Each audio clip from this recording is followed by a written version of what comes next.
Welcome to Reflective Fashion Production. My name is Monica and this is story time.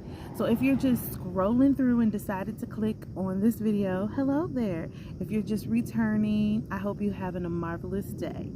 So I am still celebrating Malia's birthday, although she feels like her birthday was done and over with, but it's July, so it is Malia's birthday month and it's a bumblebee. You know, sitting outside is fun until you see a big old bee and you want to run. But that was a bumblebee. But that's neither here or there. So,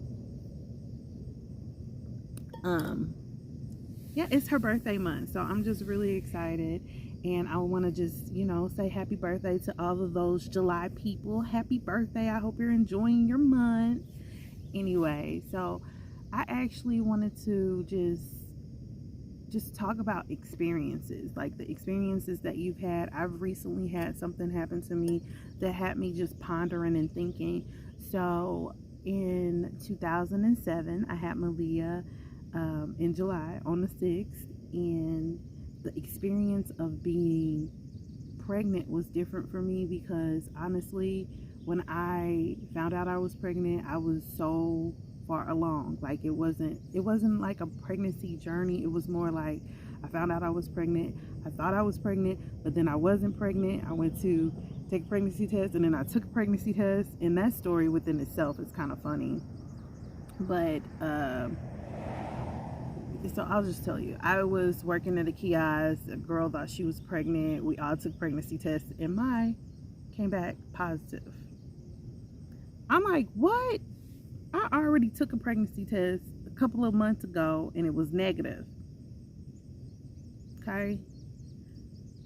Then I ended up going to the doctor, and when I went to the doctor, they took blood and everything, and I got an ultrasound, and my butt was literally almost out of my first trimester. Literally, like I had one more week left of the first trimester, and I'm just like, wow. Okay. So that experience within itself was kind of funny because I'm just thinking to myself, like, what just happened? I had a whole baby in me and I was just like doing the most.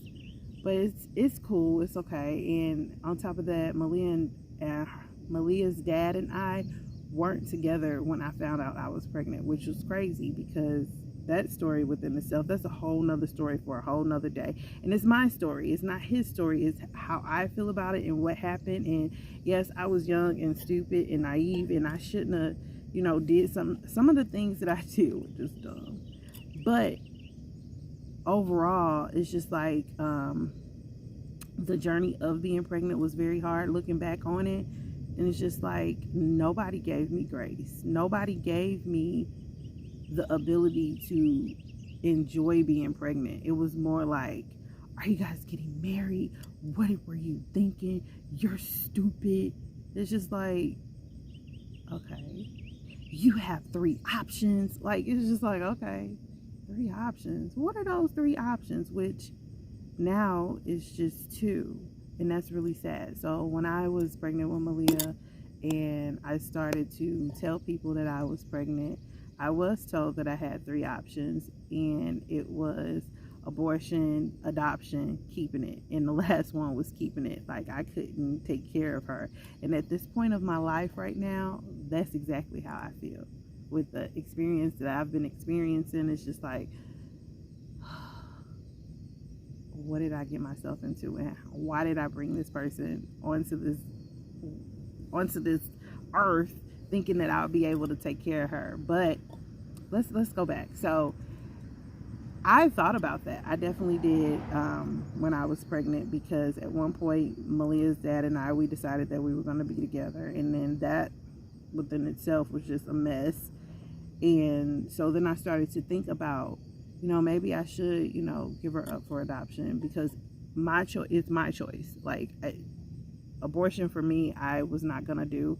I knew a few people that have had abortions, and I knew how their mindset was, and I know how they are today, and I mean, that definitely affects them. So for me, I just know how I work in my mindset, and I could never be there in that moment to do that to myself, because I don't know where I would be mentally. So I kind of feel like those people mentally and emotionally and physically that have decided to do that are really, really strong, because that's a whole nother, that's a whole nother topic and a whole nother story. And I really just feel like, when you take yourself through those motions of thinking about options for a life, it's a hard decision. So that was not for me.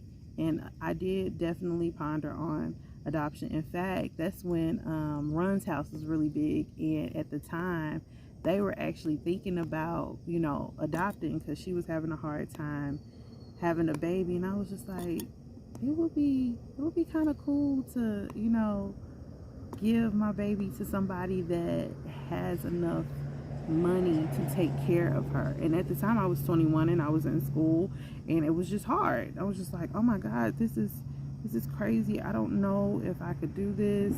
I mean, things with, the other parent are just in and out. It's insane.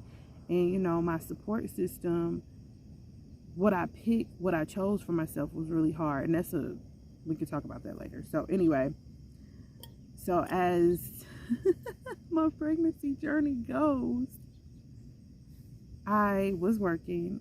I was actually an assistant manager at a store, and I loved working there. And I had to stop, because when I was driving, I would literally get seasick. I would have to pull over and throw up on the side of the road. Plus, when I got hired, I didn't really tell them that I was pregnant, because I just felt like that would hinder me. And side note, like real quick, why do we as women feel like that's a hindrance? No, hindrance. Why do we feel like that? Like, when you're in your first trimester, you have to be careful with, when you tell, because, you could definitely have a miscarriage. So, like, when you get out and you have the ability to tell people that you're pregnant, you shouldn't think it's a burden. And I definitely thought, being pregnant was a burden. And that's the sad part right there. Within my pregnancy experience, I was just like thinking that it was a burden, because I had all of these people around me just, nitpicking at me versus, giving me grace and just being excited that, a life is blooming. I mean, I'm not going to say that I didn't have people that are around me that, helped me through that experience, because they were definitely there, but it was just the ones that I was listening to and the ones that I wanted to be close to in the moment. They weren't so very nice. So I ended up stopped working. So I wasn't working, and then I started going to school, and I was really just focused on school. And later on in my pregnancy, I was diagnosed with preeclampsia. Oh my God. I still got that, and I'm not pregnant now. Like, my ankles get so big, and I don't even have ankles. I don't know what they're called, but it's not sexy. I tell you that. It's not sexy. Whatever this, extra swollenness is, it is so not sexy, and I don't like it. It doesn't make me feel good. Okay. Anyway, so I was really excited, because this is towards the end of my pregnancy. My high school friends threw a party. I actually went. Somebody was like, Monica, if you have that baby, you're going in the bathtub. Just have it in the bathtub. We not playing with you. But I wanted to just experience, having fun and just being around people that just made me feel good. And so they had a party. It was July 4th. And then I had my doctor's appointment, and I was really excited about that, because I've been talking about this my whole pregnancy. I wanted to give birth in water, like, in water in the bathtub. I wanted to do that. I thought that experience would be fun, right? No. The next morning I wake up, and my brother's supposed to take me to the doctor, but he was asleep, because he was out partying till like 4 o'clock in the morning, so I didn't want to really wake him up. So I end up going to my last doctor's appointment. And when I went there, my blood pressure was high. Not only was my blood pressure high, but Malia was distressed. And it was funny because the nurse, she was so nice. And at the time that I had Malia, I was actually in St. Louis, and the hospital was called St. John's, now Mercy. It may be called something else now, but it was called St. John's at the time, and now, from what I know, it's called Mercy. And she was just so sweet. She was like, "Oh, it's okay," and I'm like, "No, I wanted to go to, have my baby in the water." And she was like, "Well, that could still happen. You never know. We got to get you calmed down. What's going on? What's going on?" She was asking me all these questions, and I'm like, "Well, actually, to be honest with you, I want some barbecue." And she was like, "Ooh, you can't have barbecue." I'm like, "Why? Why can't I have barbecue?" She's like, "Because your blood pressure is so high." And I'm just like, "I want some barbecue." So my friends, had to drive with the police behind me, because I was just like, well, they were like, "We're gonna have to take the baby," when they couldn't get my blood pressure down. And I was like, "Take the baby? What you mean?" They're like, we're gonna have to take her." And I was just like, I don't like that, but I'm actually not supposed to be having this car because my brother at home, and he was supposed to take me to the hospital. So I had to drive. I had to call him. He's like, "Man, where are you?" Actually, he was up. And he was like, "I've been looking for you." And I'm like, "Yeah, I'm already at the doctor, but you have to bring me back because they're about to take her." And he's like, "What? Take her where?"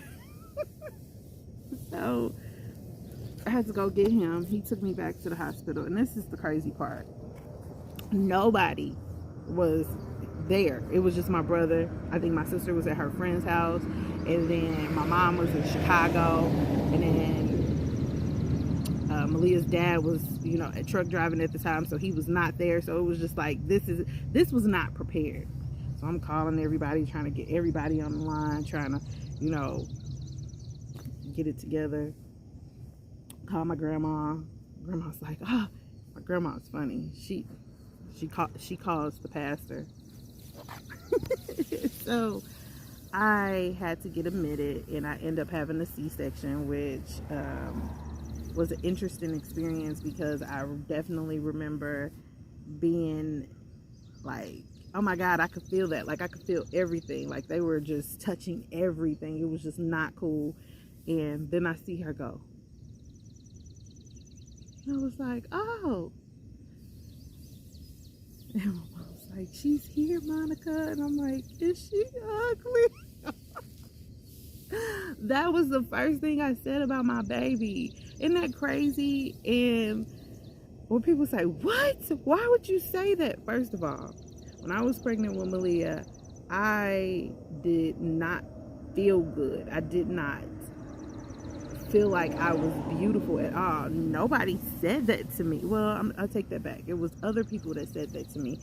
But the person that I wanted to say that to me never said that to me, and definitely made me feel like crap. And on top of that, I had like this pregnancy mask. Like, my chin broke out, and it was like super, super dark. And it was like, if I rubbed it, it felt like it was really dry. So I felt like an alligator, and it was like on my chin, it was like on my cheeks, it was all on my neck, it was on my chest. And then, like, I have eczema, so like little patches, you could probably see, I don't know if you could see it, but it's like, it was really bad. Like, I looked like a lizard.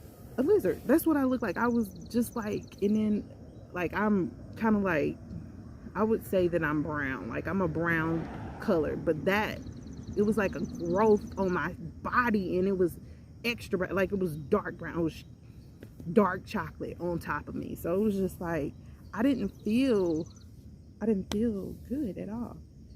I was like, oh, I don't know, but I was just like, what? But yeah, that's what I said when she came out. But she's so beautiful. She was. I'm gonna put a picture right here. That's what I'm gonna do. I'm gonna put a picture right here of her. She was so pretty. And then, like,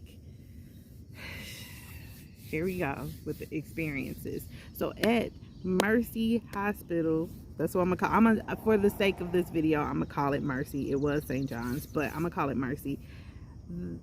No, actually, no, I'm not, because I went back to Mercy to have something else taken care of, and my experience was a little different. So I'm gonna call it St. John's.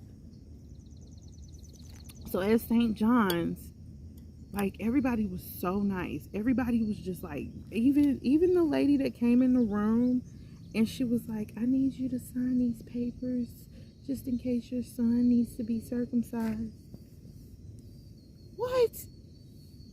I ain't having no son. I don't know who said that. And that's a funny story within itself, because when I got Malia's ultrasound to see what she was, I didn't really know what she was. In fact, I couldn't see, because she herself didn't want to, the baby in there did not want to show me. In fact, I had to drink like a little bit of Pepsi just to shake her up, and she ain't like that neither. She just like curled up in the ball and just like moved the other way. So basically, in her ultrasound, she had her legs crossed, and we were trying to get her legs open. She wouldn't open them. So then they like kind of tilted me a little bit to see if she'll move to just open them a little bit to see what she was, right? This baby, like, she clammed up tight. So then when I drank some soda, she ended up moving. She got mad. She ended up moving, like, don't look at me. Like, she crunched up, curled up, and then moved. And I was just like, it's a girl. I wanted a boy, but it was a girl. I was like, it's a girl, and she got an attitude. And she does. And she does. Like, if you want to know your baby's personality, they already have one. Once you get to a certain stage of your pregnancy, you should already know they're gonna be a force to be reckoned with. You should already know. She was already expensive. She was like already. My baby was already. That's what she was. She was ready. So that was funny. Just thinking about that. Reminiscent. Anyway, I don't even remember what I was talking about. But the lady, that's what I was talking about. The lady came in. She was really nice. But I was like, I yelled at her. I'm sorry if you even remember that, because that was like 15 years ago. And you know, 15 years is a long time to even remember something. So I could definitely be missing pieces out of the puzzle. But this is my story, and this is what I'm saying. Like, this is what I remember. So I was like, I got a green dress. I'm not taking no boy home in no green dress. Like, I was upset because I wasn't taking no boy home in no green dress. Oh my God, why does this bumblebee keep coming back? Oh. Anyway, so I wasn't. So I actually didn't know what she was. I was just going off of the feeling that I had, and the fact that she threw a tantrum in the ultrasound. She's not even hearing throwing tantrums. So she did that. So I was like, it's a girl. I already knew it was a girl. And then apparently my brother knew before I even knew. He was like, you having a girl. I'm like, no, I'm not. I did. So July 6th, I'm at the hospital. I had to get admitted. I had her. She was not keeping her temperature, which was very hard for me, because I couldn't spend the time that I wanted to with her. I could not spend that time. And she was in the ICU. And it was so funny because it was a really big baby. It was Malia, who was 4 pounds and 11 ounces. And then it was this big old baby that was like 10 pounds. And they were just like, wow, that's the opposite. And his mom still had her little belly. She was like, I was ready for him to get out. Oh, that was so cute. But yeah, she was in the ICU. And we were in the hospital for a week because she couldn't keep her temperature up. And she was just in that little heater thing. And I had to mix my milk with Enfamil, just so that it could be thick for her, that she could gain some weight, because they wouldn't let her leave the hospital because she was losing weight. Well, they already lose weight, but she was losing more weight than she was supposed to. So she was going through. But eventually we got to go home, and she just started to get a little chunk. She was my little chunky baby. Well, I mean, from what she was. But she was a good baby. No, she was a sassy baby. She was a sassy baby. So in that time frame of Malia being born, the experience of me being at that hospital I felt like it was a good one, but the experience of being pregnant was very hard because I see everybody else in their story and everybody just doting over them, and I didn't get that.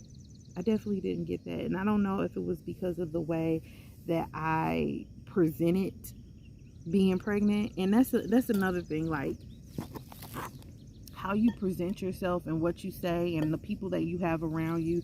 You definitely have to be careful with that because it definitely, plays a part on your experiences. And me, myself, I didn't give myself that grace. So I want to say this. I just recently had an experience that made me just feel like low about myself. And I actually was at a hospital, and I'm no longer in St. Louis. I'm actually in South Carolina. And I just feel like when you are going to move, you should definitely do your research and find out what's going on around the location you are going to, because I had the worst experience, and maybe I'll talk about it. I don't think I'm ready to talk about it yet, but I just had the worst experience at that hospital, and it just made me feel some type of way to where I started to, reminisce about when I had Malia and the experience that I had as far as that's concerned. And now Malia is 15 years old, and she's still sassy, and she got an attitude, but I think it's a good sassy, and her attitude is supposed to be there because she's a teenager. She's 15. But I'm excited just about life in general. But I just wanted to share that experience on me being pregnant and just my little story that I could remember. I'll get better at storytelling because I know that was all over the wall, but I just wanted to share that experience. And drop your experience down below in the comments. Like, comment, subscribe. Sharing is caring, and I'll see you guys soon.